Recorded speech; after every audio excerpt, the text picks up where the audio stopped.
Good morning students. आज हम design of steel structure में एक न्यूमेरिकल्स करेंगे। कल मैंने आपको पढ़ाया था आपके धरने बीम्स के बारे में, धरनों के प्रकार बताए थे कि कौन कौन सी धरने होती हैं, ठीक है। और आघूर्णों के बारे में बताया था, बेंडिंग मोमेंट, शेयर फोर्स के बारे में बताया था। आज उसी से रिलेटेड हमारा एक क्वेश्चन है जो हम आज करते हैं, ठीक है। जैसा कि आप देख पा रहे हैं, एक चित्र बना हुआ है। चित्र में दर्शित शुद्ध लंबित धरन AB की लंबाई 8 मीटर है, ठीक है। पर आने वाले भार व दूरियां निम्नवत हैं। P1 = 4 kilo newton, P2 = 6 kilo newton and P3 = 3 kilo newton, ठीक है। इसके बाद x1 दे रखा है 2 metre, x2 4 metre and x3 is 6 metre. इस धरन के लिए प्रतिक्रियाएं तथा विस्तृति के बिंदु C, D व E पर बंकन आघूर्णों के मान ज्ञात करने हैं।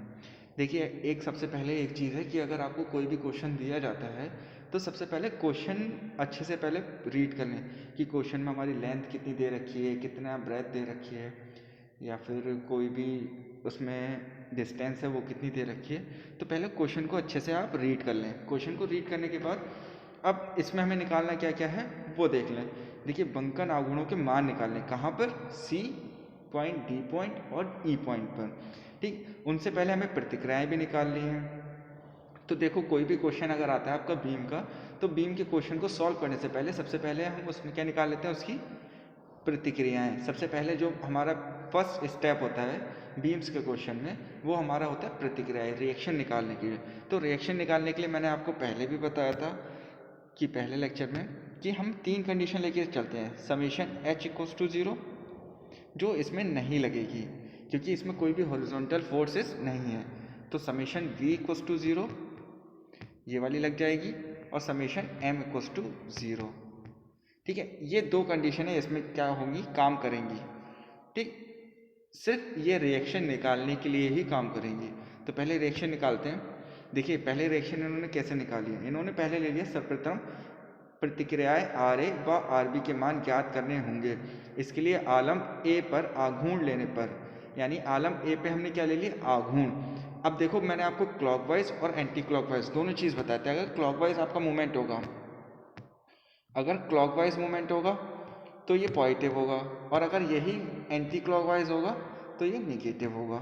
इस बात का ध्यान रखिएगा, ठीक है। अब इन्होंने कहाँ किस पॉइंट पे ले लिया? A पॉइंट पर। A पॉइंट आपका कहाँ है? यहाँ, ठीक है।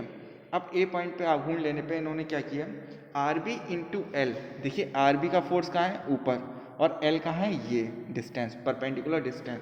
तो RB × L इक्वल्स टू, क्योंकि ये क्या थे, ये इक्वल में इसलिए रख लिया गया है, कंडीशन आपकी वही चल रही है, समीशन B = 0, कंडीशन आपकी यही है। पर इन्होंने ये क्या किया कि जो ऊपर वाले फोर्सेस थे, जो ऊपर जा रहे हैं, उसको रख लिया इस तरफ, और जो उस तरफ वाले फोर्स थे वो उनको रख दिया इस तरफ, वो भी पॉजिटिव में, क्योंकि अगर आप इधर लेके आओगे तो निगेटिव में वो ऑलरेडी हो जाएंगे, ठीक है। RB × L = P1 x1 + P2 x2 and P3 x3, ठीक है। फिर ज्ञात मान रखने पे जो जो आपको वैल्यू पता है इनमें, वो वैल्यू आपने इसमें पुट कर दी इस वाली इक्वेशन में।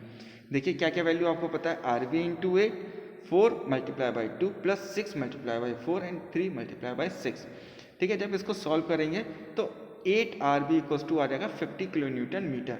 देखो, बेंडिंग मोमेंट की जो यूनिट होती है वो क्या होती है? किलो न्यूटन मीटर, ठीक। RB = 6.25 किलो न्यूटन, क्योंकि मीटर से मीटर क्या हो जाएगा? कैंसिल। जब कैंसिल हो जाएगा तो क्या आ जाएगा? सिर्फ kilo Newton. P1 + P2 + P3 इनका हमने फोर्सेस निकाल ली, क्योंकि देखो 2 रिएक्शन है हमारे पास। कौन कौन सी रिएक्शन है? RA + RB। RA + RB equals to कितना आ रहा है? 13। अब हमें पता है कि RB की वैल्यू कितनी आ गई? 6.25, तो 13 - 6.25, जिसको हम बोलेंगे 6.75 किलो न्यूटन, जो कि हमारी ये वैल्यू आ गई है, ठीक है। इसके बाद बात आती है कि प्रतिक्रियाएं तो ज्ञात हो गई। प्रतिक्रियाएं ज्ञात करने पर बंकन आघूर्णों के मान निम्नवत ज्ञात होंगे। अब देखो बेंडिंग मोमेंट आपको निकालना है कौन कौन से पॉइंट पे, सी डी और ई पर। हमने सी और डी और ई वाले जो पॉइंट हैं उनको हमने मान लिया, एक पे लग रहा है एम सी, एम डी और एम ई, ठीक है, इन पे ये वाले बंकन आघूर्ण काम कर रहे हैं। तो एम सी पर जब हम बात करेंगे, तो एम सी पर जब बात करते हैं तो एम सी में R A into X one, R A into X one, तो 6.25 मल्टीप्लाई बाई 2 आपने लेफ्ट हैंड से ले लिया। जैसे ये सी पर आ रहा है तो आर ए इंटू सिर्फ एक्स वन ही तो जा रहा है यहाँ पर, ये वाले अगर आप पॉइंट देखें तो आर ए ये हो गया आपका, एक्स वन ये हो गया आपका, ठीक है, और पॉइंट सी आपका ये हो गया। तो R A into C one, इनके बीच का आपने क्या निकाल दिया, बंकन आघूर्ण। ठीक, आगे आपका आर ए की वैल्यू आपको पता है 6.75 multiply by 2 13.5 kilo newton metre. ऐसी फिर आपने बात की एम डी के लिए, तो एम डी में अगर आप देखें तो R A into X two ये वाला हो गया, तो आर ए आ रहा है आपका एक्स टू पे, फिर पी वन आ रहा है आपका किस पे, ये x2 माइनस x1 पे, क्योंकि ये डिस्टेंस अगर आपकी टोटल x2 है और ये वाली सिर्फ x1 है, तो जो बची हुई डिस्टेंस हुई ये वाली, वो क्या हो जाएगी आपकी x2 माइनस x1। ठीक है, इस बात का भी ध्यान रखेंगे। तो क्या हो गया, R A into X two minus P one x2 minus x1 bracket में। ठीक, जब इसको सॉल्व किया तो उसकी भी 18.96 किलो न्यूटन मीटर आ गई, ये वाली वैल्यू। ठीक है, ये वाली बात का ध्यान रखिएगा। इसको क्वेश्चन में करते टाइम ऐसा होता है कि हम डायरेक्ट पूरी डिस्टेंस लगा देते हैं, जिससे हमारे क्वेश्चन का आंसर भी गलत आता है और बाद में प्रॉब्लम होती है। तो ये इस बात का ध्यान रखिएगा। ठीक, अब एम सी के लिए भी हो गया, एम डी के लिए भी हो गया। ठीक, अब बात आती है एम ई के लिए। तो एम ई के लिए अगर हम लेते हैं, तो एम ई के लिए जब लेंगे तो एम ई के लिए हमारे पास दो तरीके हैं। या तो हम ले लें राइट हैंड साइड से कि ये आर बी के बहुत ज़्यादा पास है, पर अभी तक हमने जो लिए हैं वो आर ए से लेना स्टार्ट किए हैं। जब आर ए से लेना स्टार्ट किए हैं तो आर ए से ही लेंगे पहले हम।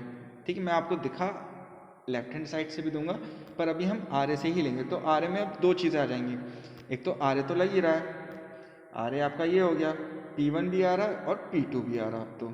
ठीक है, तो क्या बनेगी इसकी equation, R A into X three minus, क्योंकि ये लोड जो लग रहे थे P वाले ये ऊपर से नीचे आ रहे हैं, तो ये क्या हो जाएंगे माइनस में। तो P1 x3 माइनस x1 और minus P2 x3 minus x2। इस वाले डायग्राम को आप अच्छे से बना लीजिएगा और अच्छे से देख लीजिएगा, क्योंकि इसी डायग्राम से ही आपका क्वेश्चन सॉल्व हो रहा है। ठीक है, तो आपने वैल्यू लगाई कि x3 आपको पता है, x2 भी पता है, x1 भी पता है, तो आपने सारी की वैल्यूज़ इसमें पुट कर दी, जिसके बाद हमारा आंसर सीधा सीधा आ गया 12.5 किलो न्यूटन मीटर। ठीक, अब इसी के ये तो हो गया हमारा बंकन आघूर्ण निकालने का तरीका जो हमने लेफ्ट हैंड से निकाला। अब हम ये राइट हैंड से भी निकाल सकते थे, क्योंकि ये बहुत पास में था ये वाला से पोर्शन। अभी देखिए ऊपर की साइड जा रहा है अपवर्ड, तो आपने आर बी के थ्रू लिया, तो आर बी इंटू टोटल कितनी है आपकी 8 है, बाकी आपने काउंट कर ली x1 plus x2 plus x3, आप काउंट कर लीजिए कि x2 की वैल्यू कितनी आ रही है, x3 की वैल्यू, l में से x3 क्या कर दीजिएगा माइनस, तो l माइनस x3 जो इन्होंने किया हुआ है, R B into L minus x3, तो 6.25 multiply by 8 minus 6 kilo newton metre, जिससे वैल्यू आपकी 12.5 किलो न्यूटन मीटर आ गई। कभी भी अगर आपको क्वेश्चन का आंसर चेक करना हो तो आप ऐसे भी चेक कर सकते हैं कि दोनों में वैल्यू आपकी क्या आनी चाहिए, सेम आनी चाहिए। ठीक है, इस प्रकार धरन पर अधिकतम बंकन आघूर्ण सबसे मैक्सिमम किस पे आ रहा है आपका बंकन आघूर्ण 18.96 किलो न्यूटन मीटर, और वो भी किस पर, पॉइंट सी पर। ठीक है, उसके बाद अधिकतम अवरूपण बल शेयर फोर्स किस पे आ रहा है सबसे ज़्यादा 6.75 किलो न्यूटन, 6.75 किलो न्यूटन किस पर आ रहा है, जो ये आपने रिएक्शन निकाली थी आर ए की। ठीक है, दैट्स अ पॉइंट। ये था क्वेश्चन, ये सिर्फ अभी सिंपलीफाई था कि आप कैसे सपोर्ट रिएक्शन निकालेंगे और कैसे उनका बंकन आघूर्ण निकालेंगे। जब आने वाले लेक्चर होंगे जिसमें हम और भी सारी चीज़ें, हमारे यूडीएल और यूवीएल भी आएंगे, यूडीएल और यूवीएल के लिए भी, जैसे यूडीएल ये वाला होता है, ये वाले भी आएंगे क्वेश्चन और यूवीएल वाले भी आएंगे, तो बी प्रिपेयर यूवीएल और यूडीएल के क्वेश्चंस के लिए। यूवीएल ये होता है आपका, ठीक है, तो बात ध्यान रखिएगा इस चीज़ का। अभी तो क्वेश्चन हल्के हल्के ही चल रहे हैं, आप इजीली इनको समझते रहिए और करते रहिए। ठीक है, आज के लिए इतना ही, बाकी में नेक्स्ट क्लास में बात करेंगे।